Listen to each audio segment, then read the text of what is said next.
waxaa maanta si weyn looga xusay maalinta 15 May magaalada Kismaayo iyadoo xaflado kala duwan lagu qabtay magaalada Kismaayo bulshada qaybaheeda kala duwan ayaa socdaal dheer waxay ku soo mareen bartamaha magaalada Kismaayo ururka dhalinyarada Soomaaliyeed ee SYL oo taariikhda baaldahaba kaga jira ayaa waxa la aasaasay sanadii 1943 waxayna ahaayeen 13 dhalinyaro ah kuwa oo dadaal dheer u galay sidii ummadda Soomaaliyeed ay xornimo u heli lahaayeen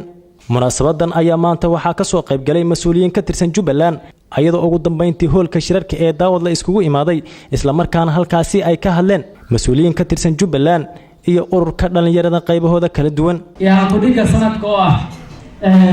joojinta xagjirnimada waa badbaadinta dhalinta Soomaaliyeed laba alkudhiga ee dhalinyarada Soomaaliyeed runtii ku midowday mid waa barnaamijka taariikhka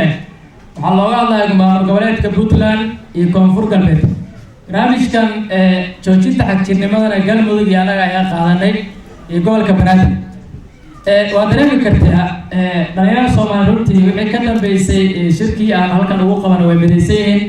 alxamdulillahi rabbil aalamiin wa sallallahu wa sallam ala nabiyyina Muhammad wa ala alihi wa sahbihi wa sallam ballanta ay dhigteen habeenka ay dhiganayeen ama maalinka ay ballanta inay 13 sidoo macalinka sheegay inay salahayn wax la isku ballansado oo telefoon ah ama raadiya ama soo isgaarsiina inay sidilin oo ay ballameen oo ay ku ballameen saacad marka intaas ay tahay wixii ruuxi meesha soo gala wixii ka dambeeya in albaabka laga xiranayo marka runtii waxaan leenahay wixii ka noolna Allah abaal mariyo intii limatay oo iyaga ahna Allah u naxariisto haddii wadankooda ay ka shaqeeyaan Yurub iyo Mareykan iyo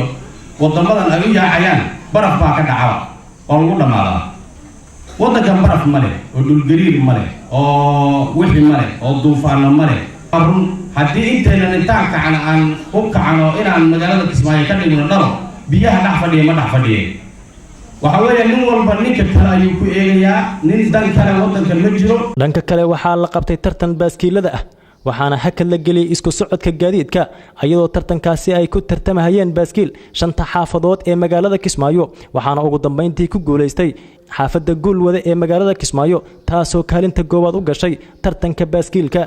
magacii anoo ku magac dharay Idris Ali Maxamed oo aan degan xaafadda Guulwade oo qaaday koobka baaskiilada tartamada shanta xaafad aad iyo aad aan u faraxsanahay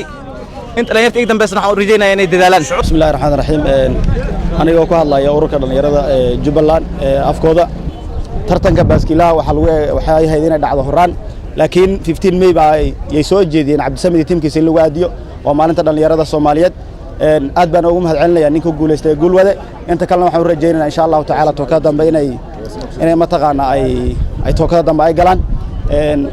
xaqiiqdii waxay noo hadhay wax badan oo galabta waxa jira football iyo basketball iyo xaflad weyneed Mas'uud Cabdullaahi Aadan TV Universal magaalada Kismaayo